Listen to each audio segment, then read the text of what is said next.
The cowboy took the bride no one wanted, yet she understood horses better than any man in the territory.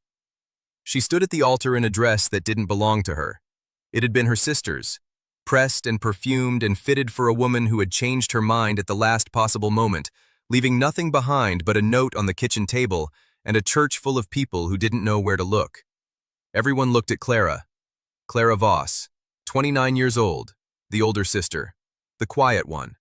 The one who had spent the better part of her life feeding horses before sunrise while her younger sister Delia learned how to make herself beautiful and wanted. Clara had always known how to calm a frightened mare, how to read the weather in a horse's ears, how to stand still in the middle of chaos and let the storm pass around her.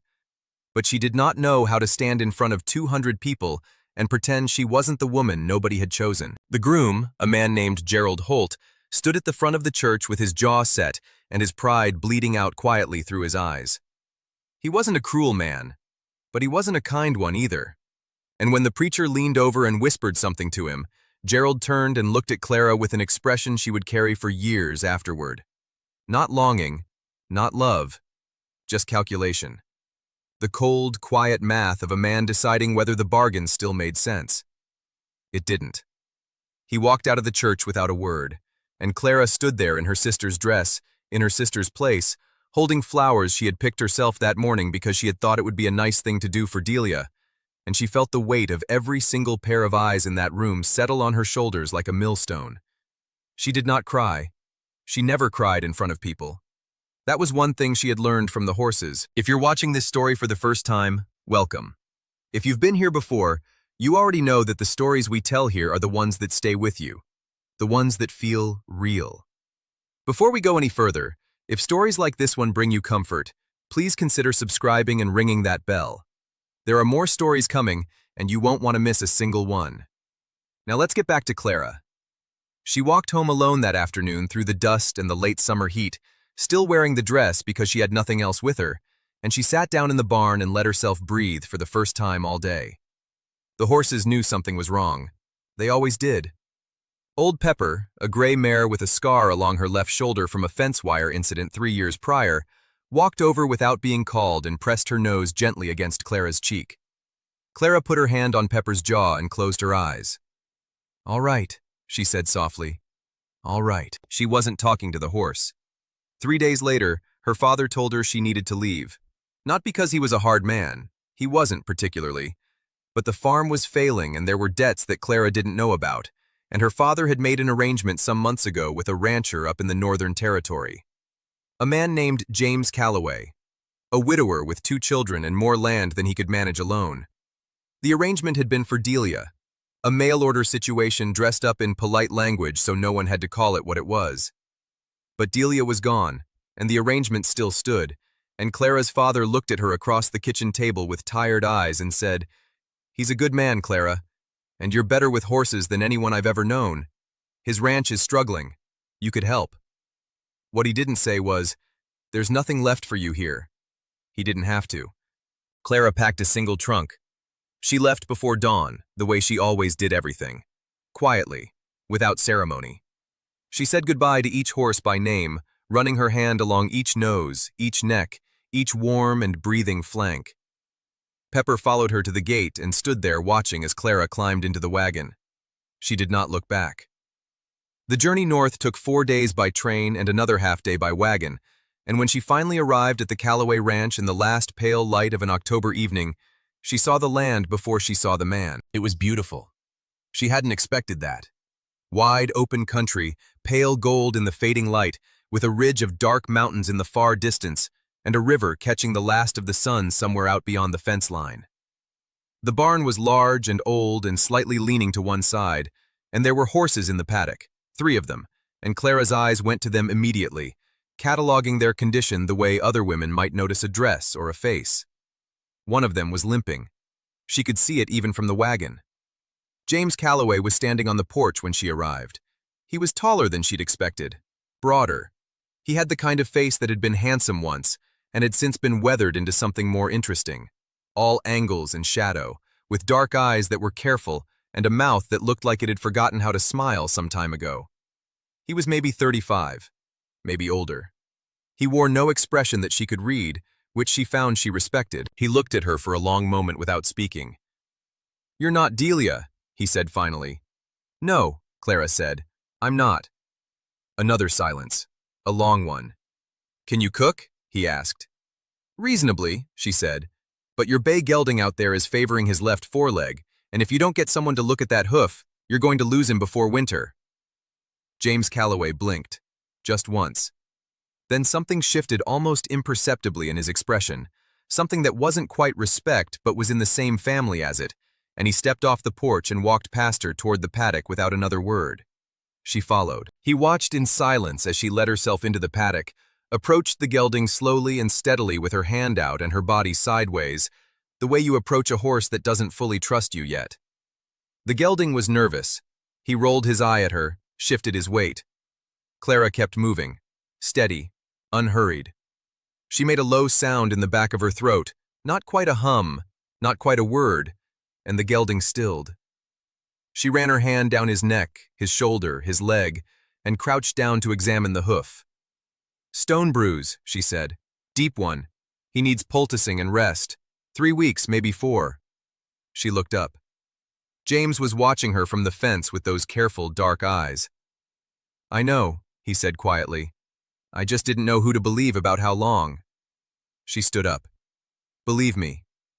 He did. That night she met the children. Rose was 7, with her father's dark eyes and her mother's stubborn chin, according to the photograph on the mantel. She stared at Clara from across the dinner table with open suspicion. Thomas was 4. He came around the corner of the hallway in bare feet with a wooden horse clutched in one hand and looked at Clara with the pure, unguarded curiosity of a child who has not yet learned to protect himself. "Are you the lady who's going to live here?" he asked. "For a while," Clara said carefully. "Papa said maybe forever," Thomas said. James said nothing. He looked at his plate. That night, Clara lay in the small bedroom at the end of the hall and listened to the sounds of the ranch settling into the dark, and she thought about the word forever and all the ways it had failed her already. The arrangement between them was never fully spoken aloud. It lived in the space between words, in the way James left her portion of the household accounts on the kitchen table each week, in the way Clara began taking over the horses without being asked, in the way the children gradually stopped watching her like a stranger and started watching her like someone who might stay. There was no romance in any of it. Not at first. Just 2 people circling each other carefully, like animals learning whether or not to trust. But Clara watched the horses, and the horses loved her. That was the thing that James could not ignore, no matter how carefully he tried to hold himself apart. Within 2 weeks, his 3 horses were following her around the paddock like dogs. Within a month, the limping gelding, whose name was Scout, was sound again and pressing his nose into her hair when she came through the gate. Within 6 weeks, a horse dealer came through with a black stallion that had thrown 4 men and broken 2 of them, and James had been told the horse was a lost cause, a danger, something that needed to be destroyed before someone was killed. Clara asked to see him. James said no. She waited until he went into town for supplies. Then she went to the stallion's stall. She stood outside it for a long time, just listening. The stallion paced and snorted and threw his head. Clara stood very still. She didn't speak. She didn't reach in. She just breathed. Slow and even. Present. After 20 minutes, the stallion stopped pacing. After 30, he came to the door and looked at her. She put her hand up, palm flat. He didn't take it. Not that day. But he didn't move away either. When James came home that evening and found her sitting on the fence outside the stallion's stall, reading a book as calmly as if she were on a porch swing, he stood in the yard for a long time just looking at her. "Clara," he said finally. "He just needs someone to be patient with him," she said without looking up.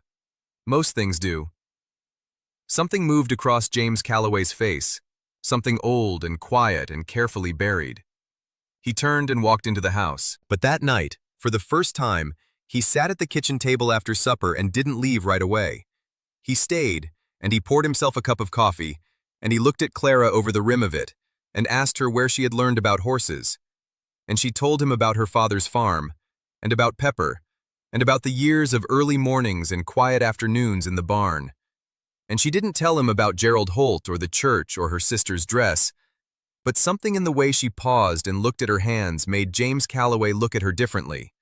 Not with pity, with recognition. He knew what it was to be left. His wife had died 2 winters ago. Fever, sudden and swift, the way those things go. He had woken one morning to a silent house and 2 children who needed him, and a grief so large he had simply bricked it up and worked around it. He hadn't talked about it. He hadn't cried in front of people either. He just kept the ranch going, kept the children fed, kept moving. The way you survive. They talked that night until the lamp burned low, not about anything important, about horses mostly, about the land, about what the winter would bring. But it was the longest conversation James Calloway had had with another adult in 2 years, and when Clara finally said goodnight and went down the hall to her room, he sat at the table for a while longer in the dark and felt something loosen slightly in his chest. Just slightly. It frightened him. November came fast and cold. The children had begun to attach to Clara with the particular desperate sweetness of children who know loss and are terrified of knowing it again. Rose, who had been suspicious, was now following Clara to the barn every morning before school.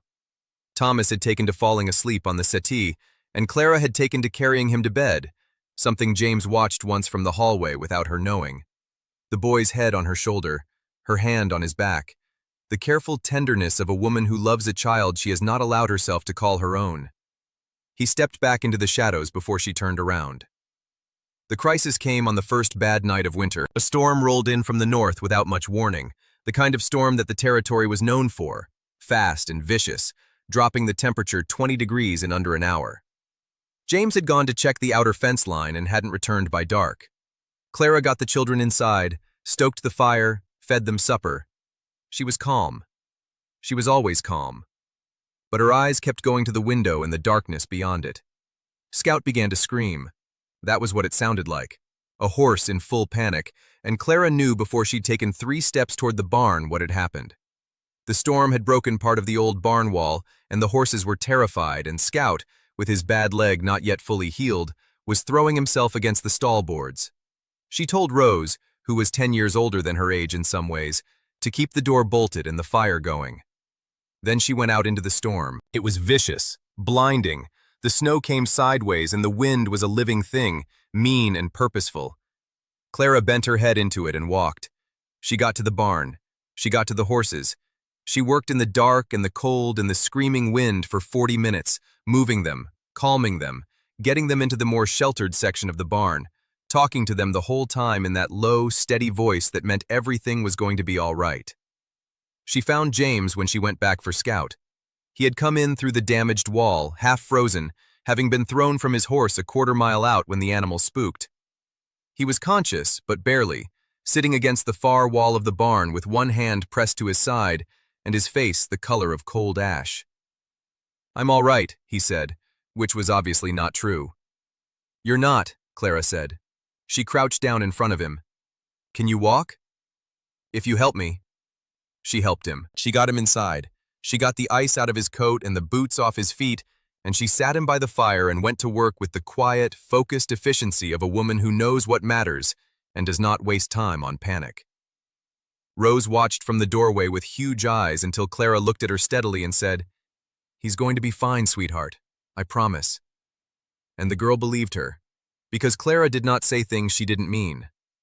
Thomas climbed into his father's lap while Clara worked, pressing his small body against James like a hot water bottle, and James put his arm around the boy with his eyes closed, and Clara looked at the two of them and felt something move through her chest so sharp and sudden, it almost hurt. That night, after the children were asleep and James was warming up properly, and the storm had settled into a steady, low howl outside, they sat together near the fire, and James looked at her for a long time. "You went out there alone," he said. "The horses needed someone. You could have been hurt. So could you." He was quiet. The fire crackled. Scout's screaming had long since settled into silence, and the other horses were calm, and the house was warm, and the children were breathing softly somewhere down the hall. "Clara," James said. His voice was different, lower. The careful wall he kept between himself and everything that might matter had developed a crack, and the feeling coming through it was quiet and real and impossible to pretend wasn't there. "I want to ask you something." She looked at him. "Would you stay?" he said. "Not because of an arrangement, not because you have nowhere else to go, because you want to." The fire shifted. A log settled. Clara thought about her sister's dress, about Gerald Holt's calculating eyes, about her father's kitchen table and the exhaustion in his voice, about Pepper at the gate watching her leave. She thought about Scout pressing his nose into her hair, about Thomas asleep on her shoulder, about Rose's suspicious eyes that had slowly, over the weeks, learned to soften, about James Calloway's careful face and the way he had stood at the fence and watched her with the gelding and believed her. She thought about the word forever and all the ways it hadn't worked. She thought about how it might. "I want to stay," she said. It wasn't a grand declaration. It wasn't roses or candlelight or the kind of romance Delia would have wanted. It was two people by a fire in a storm, telling the truth. James reached across the space between them and took her hand. Not urgently, not dramatically. Just held it, the way you hold something you don't intend to put down. They married quietly in the spring. Just the preacher, the children, and the horses watching from the paddock through the open barn door. Rose stood beside Clara with a small bunch of wildflowers she had picked herself that morning because she had thought it would be a nice thing to do. Thomas stood beside his father with the wooden horse in his hand and watched the whole thing with solemn, enormous eyes. And when the preacher was done and James and Clara turned to face the children, Thomas looked up at Clara with the guileless gravity only a 4-year-old can manage and said, "Can I call you Mama now?" Clara crouched down to his level. She thought about all the things she had been in her life. The unwanted one, the older one, the woman no one had chosen, the bride nobody came back for. She put her hand on his small face. "Yes," she said. "You can call me Mama." That was the moment she understood that belonging doesn't always come from being chosen first. Sometimes it comes from staying, from being patient, from standing still in the storm until the frightened thing in front of you finally realizes you are safe. She had always known this about horses. It turned out to be true about people too. If this story meant something to you today, I'd love to know where you're watching from. Drop your city or country in the comments below and let me know what part of Clara's story touched your heart the most. Was it the horses? Was it the children? Was it the moment by the fire when James asked her to stay? Tell me in the comments. And if you haven't subscribed yet, please do. These stories are made for the quiet moments, the evenings, the times when you just need something warm and real and true. There are more coming, and every single one of them is for you.